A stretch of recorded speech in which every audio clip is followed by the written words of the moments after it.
গত ৫ই আগস্ট যেদিন বাংলাদেশ দ্বিতীয়বারের মতো স্বাধীনতা অর্জন করে সেই দিন চানখারপুলে দশম শ্রেণীর একটা ছাত্র, তার নাম হচ্ছে আনাস, সে পুলিশের গুলিতে নির্মমভাবে শাহাদাত বরণ করে।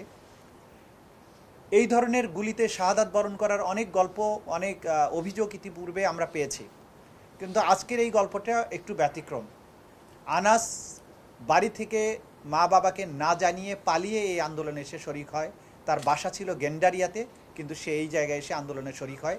আসার আগে তার স্কুলের খাতায় বা একটা প্যাডে একটা চিঠি লিখে এসে সে আন্দোলনে শরিক হয়। এই চিঠিটা আমরা আজকে আপনাদের সাথে শেয়ার করব। সেখানে মাকে উদ্দেশ্য করে সে চিঠি লিখে জানিয়েছিল যে আমি গোপনে আন্দোলনে যাচ্ছি বাবা এবং মা, তোমরা আমাকে ক্ষমা করে দিও, কারণ যে আন্দোলনে বাংলাদেশের ছোট শিশু, পঙ্গু, সকল ধরনের মানুষ আন্দোলনে অংশগ্রহণ করছে এবং জীবন দিচ্ছে, সেই জায়গায় আমি ঘরে বসে থাকা অপরাধ মনে করছি।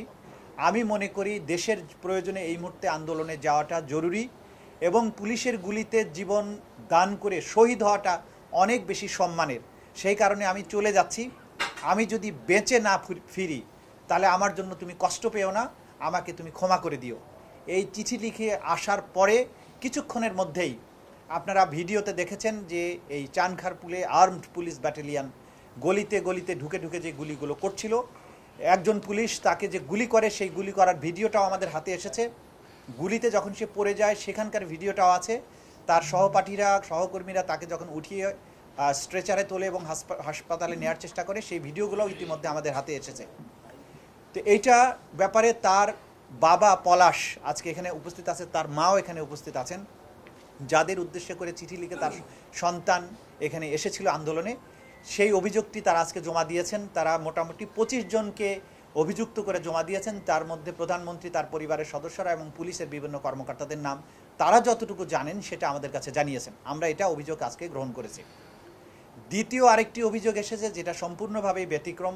আপনারা দেখতে পাচ্ছেন আমার পাশেই আছেন বাংলাদেশ জাতীয়তাবাদী গণতান্ত্রিক আন্দোলন বা এনডিএম নামে একটি রাজনৈতিক দল, যার প্রধান জনাব ববি হাজ্জাজ, তিনি এখানে উপস্থিত আছেন। তিনি তার দলের পক্ষ থেকে একটা অভিযোগ করেছেন এখানে।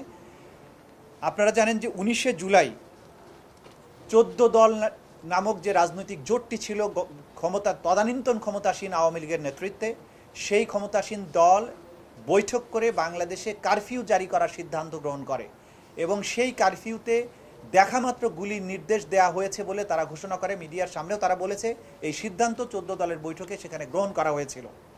আপনারা এটাও জানেন যে আমাদের যে ট্রাইব্যুনালের আইন, আন্তর্জাতিক অপরাধ ট্রাইব্যুনাল আইন ১৯৭৩-এ কোনো দল বা সংগঠন যদি মানবতা বিরোধী অপরাধ সংগঠন করে বা সংগঠনের সাথে কোনো না কোনোভাবে সম্পৃক্ত থাকে, সেই দল বা সংগঠনেরও বিচার করা যায়। সেই আইনের ধারা অনুযায়ী এনডিএমের পক্ষ থেকে আওয়ামী লীগ সহ ১৪ দলের বিরুদ্ধে তাদেরকে বিচার প্রক্রিয়ার আওতায় আনার জন্য তাদেরকে এই মানবতা বিরোধী অপরাধের দায়ে তাদের বিরুদ্ধে তদন্তপূর্বক বিচার এবং আইন অনুযায়ী যথাযথ উপযুক্ত যে ব্যবস্থা সেটা গ্রহণের জন্য তারা দাবি জানিয়ে একটা অভিযোগ আমাদের কাছে দাখিল করেছেন, সেটাও আমরা আজকে গ্রহণ করেছি। এই দুটো অভিযোগ আজকে আমাদের কাছে এসেছিল।